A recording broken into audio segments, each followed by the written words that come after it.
مواكبة الحلم نحو تحقيق الألقاب واللقب نبحث عنه، نعم، من خلال المرور نحو المقابلة النهائية. كل التوفيق للاعبات المنتخب الوطني المغربي. انطلق اللقاء، انطلقت المنافسة، انطلق الطموح، وانطلق كل شيء يبحث عنه لاعبات المنتخب الوطني المغربي. لذلك نتمنى اليوم على أنها تكون الطريقة المعبدة، وأن المنتخب الكاميروني ما يكونش امتحان صعب. كرة من جانب الدفاع، شوفوا هنا تغيير في اماكن اللاعب اللي تعودنا على ان هنا بنزينا في الجهه اليسرى وعتيق الجهه اليمنى الان يغيران من تموقعهما، ومع ذلك فيبقى من الاسماء الهامه على مستوى قلب الدفاع امام المنتخب الجزائري. والهدف من سناء مسودي، والثانيه امام في المقابله الماضيه، نعم تحديدا، حينما حقق المنتخب الوطني المغربي انتصارا هاما وعبر الى هذه المقابله، مقابله النصف النهائي امام جنوب افريقيا. سكينه أزراوي وضعت تلك الكره الجميله. تحدثنا على سكينه، ظهرت في الصوره سكينه وأزراوي، نتمنى منها ان اليوم ان تتفوق على مستوى الخطا الهجومي ايضا، وان تضيف اهداف. هذه غزلان، هذه الشباك، هذه عميده المنتخب، هذه عميدة المنتخب، تألق كبير لسنوات طويلة برفقة فريق الجيش الملكي، وبعد ذلك غزلان شباك عميدة المنتخب الوطني المغربي تحترف تكون في الديار السعودية رفقة الهلال الآن. مسار مهم جدا على مستوى الاحترافي بالنسبه للاعبات المنتخب الوطني المغربي. المرور ايضا باسبانيا. كره بهذه الكيفيه، محاوله من حنان ايد الحاج، تمريره عرضيه داخل منطقه الجزاء، كره الهدف.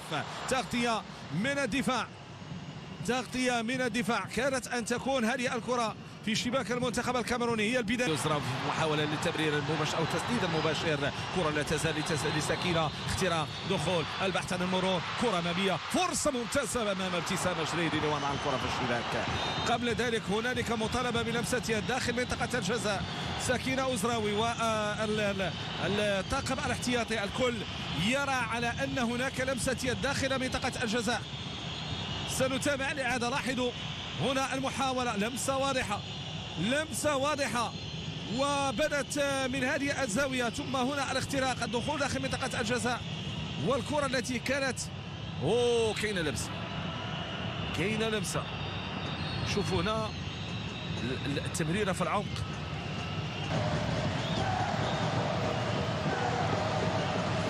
شوفوا هنا طريقة التمرير ما كملاتش. يظهر على ان المحاولات حتى الان فيها ضغط على المنتخب الكاميروني. نلعب في معترك المنتخب الكاميروني الان. خرجنا الكره فقط الى خارج رقعه الملعب. اذا كره الى خارج رقعه الملعب، كره المنتخب الوطني المغربي. تماس سكينه أزراوي الخلف، حنان ايد الحاج كترفع كره ممتازه، راسيه، جول. ارتطمت بالقائم، ارتطمت بالقائم الايسر. كاميروني خالص يقف امام طموحات سناء مسودي. شوف تمريره عرضيه، سناء في المكان المناسب، راسيه جميله صوب المرمى. القائم ينوب عن الحارسه الكاميرونيه، نعم، ميتشالي كيريا بينا، حارسه مرمى بنفيكا، التي يظهر على انها كانت أن تتلقى الهدف الأول. محاولة من جديد، كرة مغربية ومباشرة صوب هذه الحارسة من جديد. لدينا هذه الطموحات. والمنتخب الكاميروني اليوم نتمنوا الحكم من طوكو أن تكون في تموضع مناسب، أن ترصد ما يحدث بشكل دقيق. نشوف هنا أبرز محاولة، تمريرة حنان أيد الحاج، تبقى دائما أحسن صانعة أهداف في هذه الكأس الأفريقية بحضور مميز جدا من حنان أيد الحاج. تمريرة عرضية واستثمار الكرة من جانب سناء مسودي. سبق اللاعبة سكينة أزراوي، تمريرة عرضية ما كملاتش، كرة في تماس، ضغط كبير.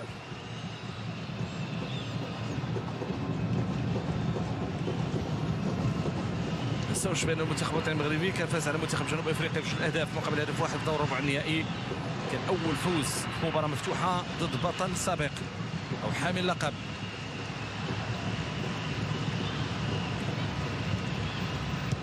كره من حنان ايد الحاج تلعب داخل منطقه الجزاء صوب سناء مسودي. يلا البحث عن المرور امام جوج ديال اللاعبات. ممتاز، خص المساندة. هذه تسديدة جميلة، حل من الحلول واللاعبة إيلودي نهلة النقاش تسدد. لاحظوا تسديدة جميلة جدا للاعبة النقاش صوب المرمى. في الجهة اليمنى سكينة، هذه حنان أيد حاج، حنان أيد حاج محاولة ديال التمرير العرضي، كرة في تماس. يلا حنان،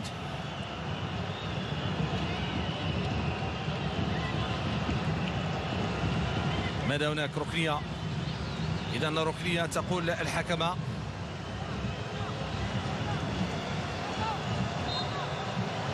كرة المنتخب الوطني المغربي تنفذ داخل منطقة الجزاء لمحاولة جيدة داخل منطقة الجزاء، البحث عن لاعبة متممة للكرة. آخر المطاف إلى خارج خط الجانبي، ماذا هناك؟ إذا كرات كبيرة وكبيرة جدا. حنان أيضا الحاج أمامنا، لاعبة الجيش الملكي التي وقعت في كشوفات فريق ديبورتيفو ألاويس. كرة في خط الوسط، محاولة من نقاش ضايعة، إعادة الكرة للخلف، الأقرب زينة بردواني، مخالفة لصالح المنتخب الوطني المغربي. زينة بردواني تحصل على مخالفة، لاحظوا الدور ديالها لاعبة الجيش الملكي. مسار موفق، حضور مميز، طريق معبدة حتى الآن، ولو أن الخصم يظهر على أنه ليس بالسهل. تستعد لتنفيذ هذه الكرة، أشتا توكو نجويا لاعبة ريال مدريد.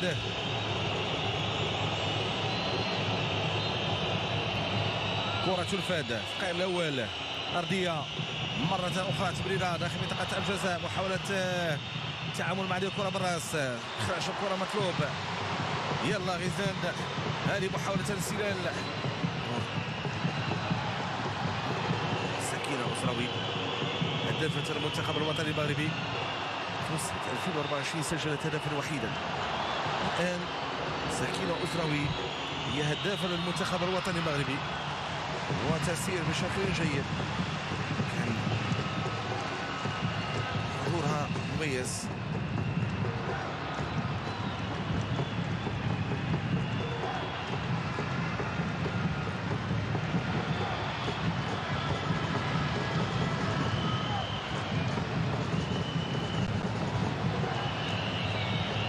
كرة أمامية صعبة بهذه الكيفية، صوب الجهة اليمنى، تمريرة عرضية، ونهيلة بنزينة في المكان المناسب.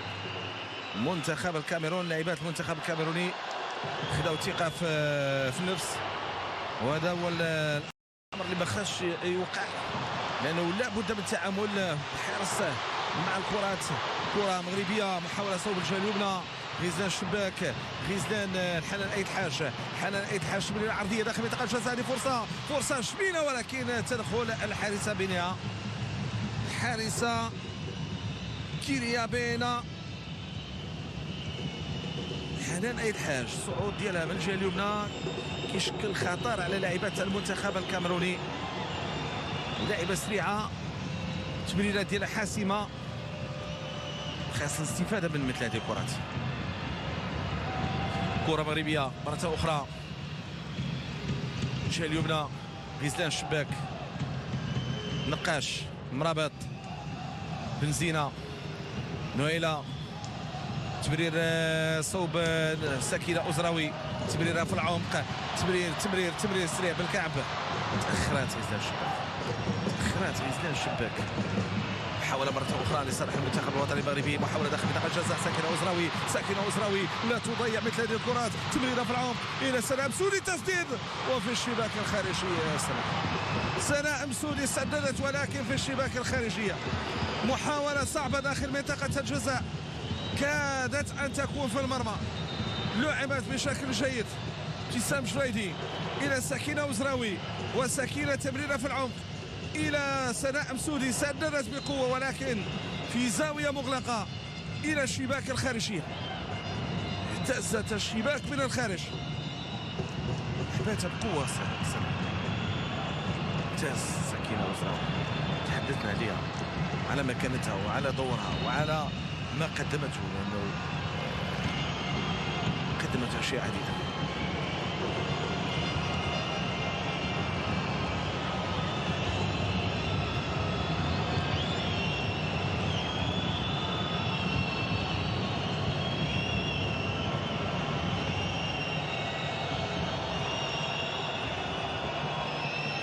جانب من الحضور الجماهيري الذي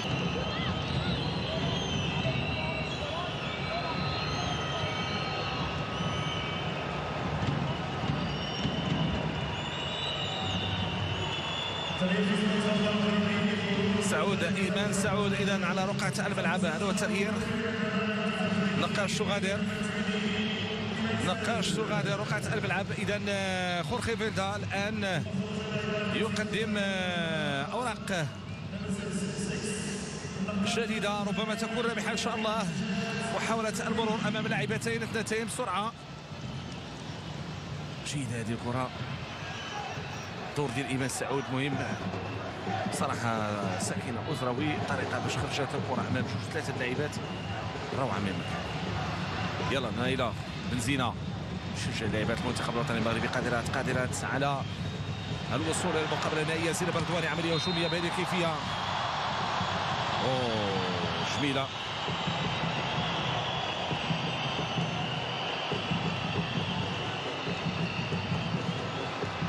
شوف حصر الكرة والانسلال قوي في حق زينب بردواني. ومع ذلك تحس بأنه واحد الجدية كبيرة، واحد الشغف كبير، واحد الحماس كبير. هناك رغبة من أجل الوصول إلى شباك المنتخب الكاميروني. إيمان سعود دخلت منذ لحظات ونتمنى أن يكون دخول بإضافة. كرة من إيمان سعود داخل منطقة الجزاء راسية تغطية الدفاع. عادت مرة أخرى ولكن الصافرة تأتي من الحكم من الطوغو. 19 دقيقة أو أقل على نهاية الوقت الأصلي لهذا اللقاء. كرة المنتخب الكاميروني وحاول الانسلال ضائعة. سعود لابد من التعامل مع مثل هذه الكرات، هذه المحاولات اللي صعبة على المغربية. حنان أيد الحاج تلاحظ ترتيبات واضحة. أمر طبيعي على كرة القدم، كتكون مرحلة فراغ يجب التعامل معها بحكمة، يجب التعامل معها بحرص.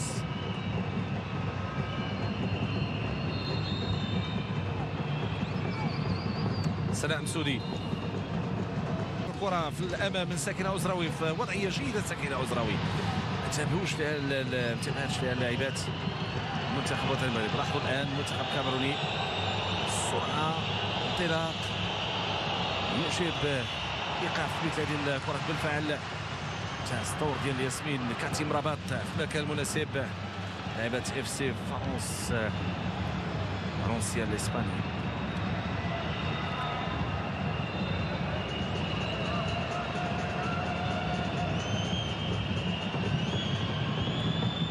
هذه تمريرة داخل منطقة الجزاء.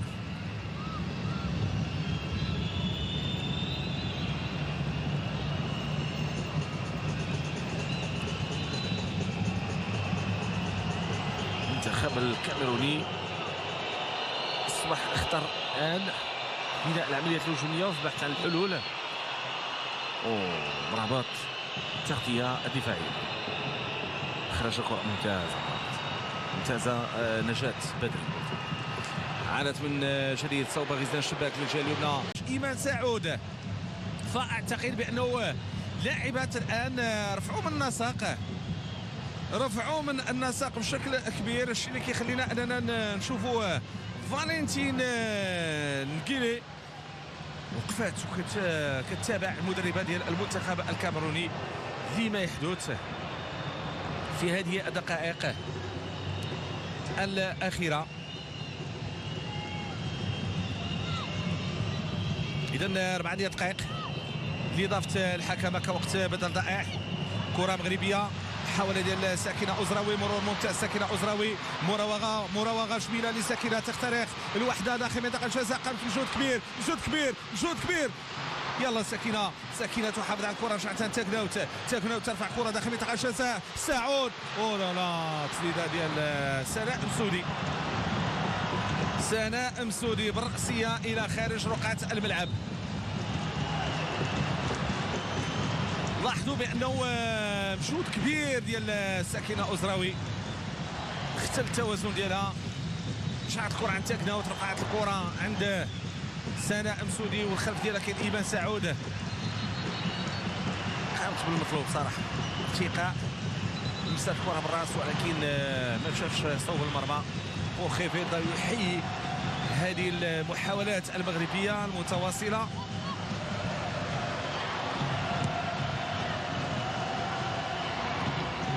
كرة عند سناء مسودي، جهه اليسرى تاكناوت كتخترق تاكناوت، المهاره الفرديه ديالها غادي تخليها انها تكون اقوى امام جوج ديال المدافعات من الكاميرون. تاكناوت المهاره الفرديه الان، تاكناوت تمرير، رجعت كرة عند زينب رضواني، زينب كترفع كرة داخل منطقة الجزاء، تغطية ديال الدفاع الأسرع من تكون مرابط، ولكن سقوط الشيء اللي كيخلي أنه ما تمكنش من الكرة ديالها. تمريرة عرضية جهة اليسرى المنتخب الكاميروني، العودة كتمشي عند سانا، عند فيغي، ثم هنا زينب رضواني الجهة اليسرى. تاكناوت تبحث عن تمرير او الاختراق، ماذا تفضل؟ مراوغة، ولكن الكرة ديالها إلى خارج الخط الجانبي الملعب. مضايقة، جوج ديال الدقائق من اصل 4 ديال الدقائق اللي مرات في الوقت بدل ضائع حتى الان. هذه لحظات يمكن نعتبرها بان مهمه وقويه. صعيبه هذه التمريره، محاوله عوده نويله بن زينه، ممتاز عتيق، ممتاز مريم عتيق. كره عن ايمان سعود، يلا ايمان صوب سناء مسودي، مراوغه الاولى، الثانيه سناء مسودي، تمريره في العمق عند سكينه أزراوي، كره هدف ولكن كتضيع فرصه محققه للتسجيل. لاحظوا بانه صناعه الهدف فكتجيب واحد الطريقه جميله، ولكن يجب الحذر من هذه الكره الى خارج نقاط الملعب. الايقاع ديال المقابله في هذه اللحظات اصبح جنوني، ما يمكنش نهائيا انه تشوف كره هادئه، محاوله هنا ومحاوله هناك، والمنتخب الوطني المغربي صراحه كان اقرب للشباك الكاميرونيه. هذه كانت خطيره ديال الكره، ولاحظوا هنا تمريره في العمق، واحد تمريره من طراز رفيع صوب سكينه أزراوي. ننضم لاخر الثواني، شوف الجماهير، شوف المتابعه، المواكبه، المسانده، التشجيع حتى الرمق الاخير، وتاتي الصافره الطوغوريه معلنه عن نهايه هذا اللقاء في وقته الاصلي بالتعادل، وبالتالي الفريقان معا سيواصلان المسير، سيواصلان الطريق، سيواصلان البحث من اجل ضمان بطاقه العبور والتاهل. لذلك المباراه ستتواصل في الاشواط الاضافيه. كل التوفيق للاعبات المنتخب الوطني المغربي. صور من المدرجات، صور تقربنا اكثر لما يحدث، المسانده الكبيره، المسانده المشروطه للاعبات المنتخب الوطني المغربي. اعتقد انه حتى الجماهير في المقاهي، في البيوت، الى خارج خط الخلفي الملعب. وقت يمضي، النتيجه 0 مقابل 0.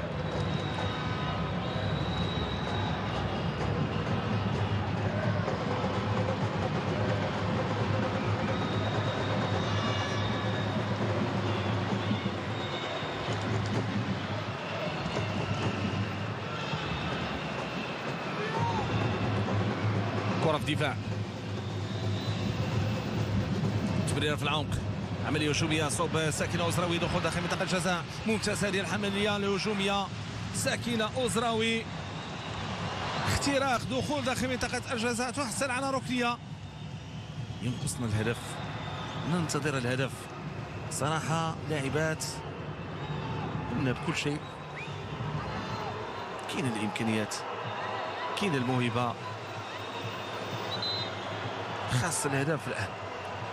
منتخب كاميرون ما ننساوش بانه هو منتخب ليس بالمنتخب السهل، منتخب عنيد، عندهم القوه البدنيه، عندهم السرعه، عندهم لاعبات متمكنات، لكن الشكل ديالهم الحالي خلى جاء من خلال الاداء ديال المنتخب الوطني المغربي.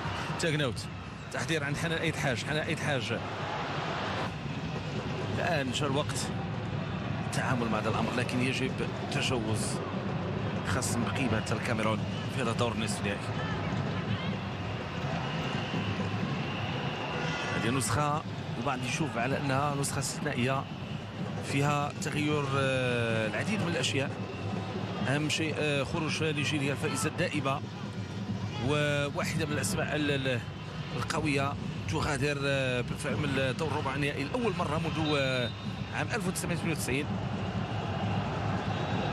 ايضا هناك لاعبات اللي كبارات في السن ويتألقن بل ويسجلن ويشاركن ويكون حضورنا بالفعل قوي فوق 40 سنة. هناك أيضا لاعبات لأول مرة يشاركن في كأس الأمم الأفريقية ويقدمن من المنتخب الوطني المغربي.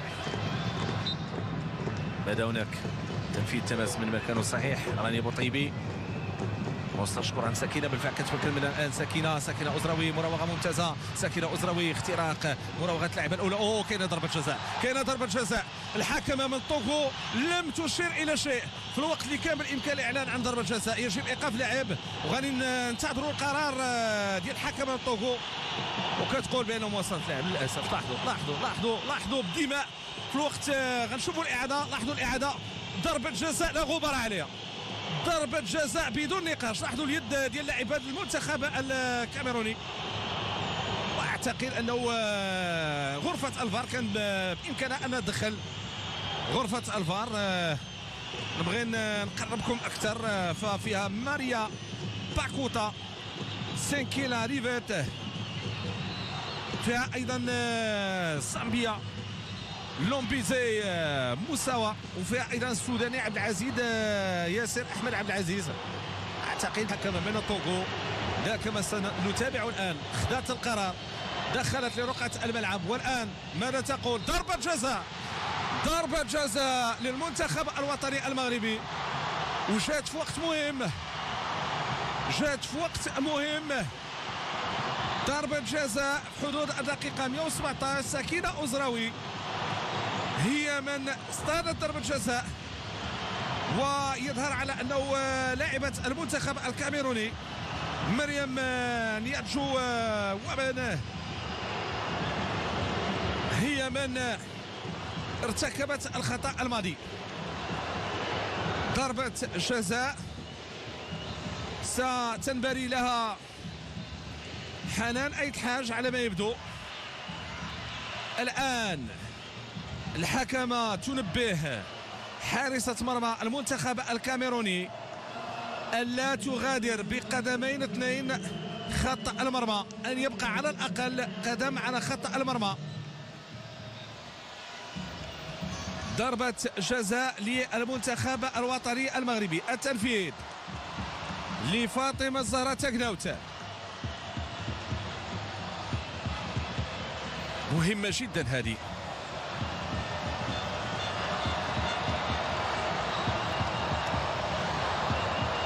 فاطمة الزهراء تاكناوت تستعد، تتقدم، تسدد وتضيع. ضربة جزاء تضيع. شو المشكل عندنا مع ضربة الجزاء؟ ياسمين مرابط مضيعات جوج ديال ضربات جزاء السنغال. والآن تاكناوت ضيع ضربة جزاء. بوطيبي تستعيد الآن للتنفيذ. كرة عند سكينة أزراوي، لا تزال كرة مغربية. تمريرة عرضية من بوطيبي من رانيا. رجعت المنتخب الكاميرون. رانيا كتحاول تكون سباقة الكرة. كرة كتغادر مباشرة إلى خارج الخط الجانبي للملعب. تنفذ بسرعة. سكينة أزراوي المراوغة. سكينة محاولة ديال التمرير. سكينة كتبحث على المساندة، هي بالمساندة. ولاحظوا حتى التموضع ديال رانيا بقات واقفة للخلف في الوقت اللي كان بإمكانها أن تزيد الأمام. على العموم مقابلة تسير نحو النهاية في وقتها الأصلي، أو نقولوا الوقت بدل ضائع، لأن الشوط الإضافي الثاني اللي نشوفوا كم ستضيف الحكمة كوقت بدل ضائع. دخلنا الآن في وقت بدل ضائع. كرة عند عتيق، عند مريم عند لاعبة سكينة أزراوي عند تاكناوت. محاولة تمريرة عرضية جانبية، فرصة ولكن مباشرة صوب الحارسة ديال المنتخب الكاميروني. لاحظوا التسديدة جات بهذه الكيفية ديال تاك اوت، اختارت تسديد في الجهه اليسرى، الجهه اليمنى لحارسه المنتخب الكاميروني.